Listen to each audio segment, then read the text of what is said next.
Hi everyone, welcome back to my channel. And medyo natagalan tayo ngayon sa pag-update kasi nga naging busy tayo. So, ayan guys, before ang lahat, kung hindi ka pa nakasubscribe sa aking channel, please subscribe and click the notification bell na naandyan po sa baba para ma-notify kayo sa mga videos na i-upload ko sa mga susunod na araw. So, ayan guys, bago ang lahat, without further ado, let's start!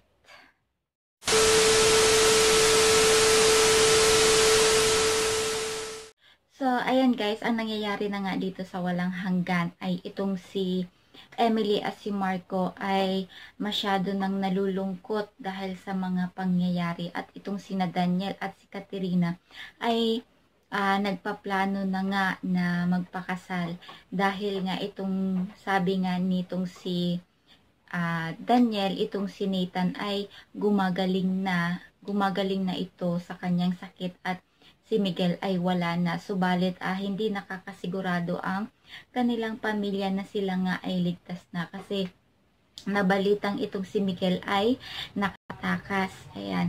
So, hindi pa nakukuha ang bangkay ni Miguel kung kaya naman itong si Emily ay kinakabahan at pati itong si Margaret ay nakapagsabi na kung nakitang na nga ba ang bangkay nitong si Miguel ay sigurado na silang wala na nga itong si Miguel. Subalit dahil hindi pa nakikita, kaya ang kanilang pangamba ay lubos na lubos. Kung kaya naman itong si Emily ay nagpaplano na ilayo muna or iligtas muna ang kanilang pamilya, magpakalayo-layo muna or tumira muna sila sa lugar na hindi nalalaman nitong si Miguel. So, ayan guys, itong si Daniel at si Katerina ay pumunta kay Lola Henya para ipaalam na sila ay magpapakasal na. At syempre natuwa naman itong si Lola Henya kasi sila pa rin sa huli. At itong ina naman ni Katerina ay masyadong natutuwa sa kanilang dalawa sa pagpapakasal nitong dalawa kasi botong-boto naman talaga itong ina ni Katerina kay Daniel at hindi ito nagtutol. Subalit nagtanong ito na pati ba naman kay Nathan ay ipapaalam nila na sila ay magpapakasal na at walang sinabi itong dalawa at nagtinginan na lamang itong si Katerina at si Daniel.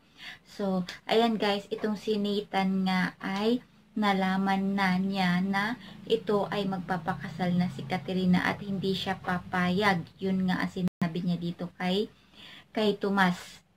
Dahil itong si Tomas naman talaga ay sinabi dito kay Nathan na hindi na ito makikipagbalikan sa kanya itong si Katerina dahil nga itong si Katerina ay ikakasal na kay Daniel. So itong si Daniel ay sigurado na nga na magpapakasal sila ni Katerina at si Katerina ay pumayag din ng alokin siya ng kasal nitong si Daniel. At kung alam ninyo itong si Emily ay masyadong natatakot sa mga pwedeng mangyari lalo na sa kanyang anak na si Daniel. At itong si Margaret nga pala guys, nakulong siya dahil maraming ebidensya ang nakuha nung pagkamatay nitong si Jane. Ayan, 'di ba noong una itong si Jane, yung dati pa ang kanyang mukha ay namatay siya dahil sa nag-crash ang kanyang eroplano sinasakyan or helicopter. Basta yun. Tapos, nung nagbago na nung nabuhay uli itong si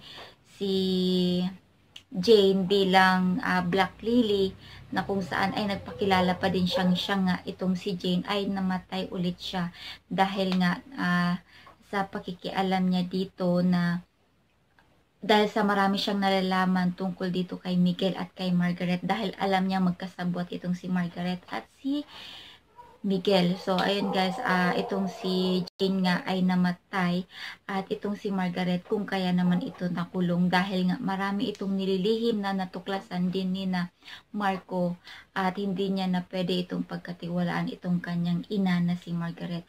Kung kaya naman itong si Margaret ay hindi pa siya nahatulan ng pagkakulong. So, ayun, nakulong itong si Margaret at itong si ito namang si Miguel ay hindi pa siya patay kasi nga nakaligtas pa din siya kasi hindi nakuha yung kanyang bangkay. Kaya tama itong sinasabi ni na Emily at Margaret na hindi sila makakasigurado hanggat wala ang katawan nitong si Miguel. At ito ang pinakabago kasi itong si Miguel ay hindi na ang pinupunterya nito si Emily kundi ito ng si Katerina. So, nangangamba itong si Daniel kasi nalaman niya or natunugan niya na may masamang balak ito kay Katerina itong si Miguel at hindi na sa kanyang inang si Emily. Kasi nga naman ay gusto niyang maging kapalit nitong si Katerina, hindi na itong si Emily, ang sabi ni Miguel.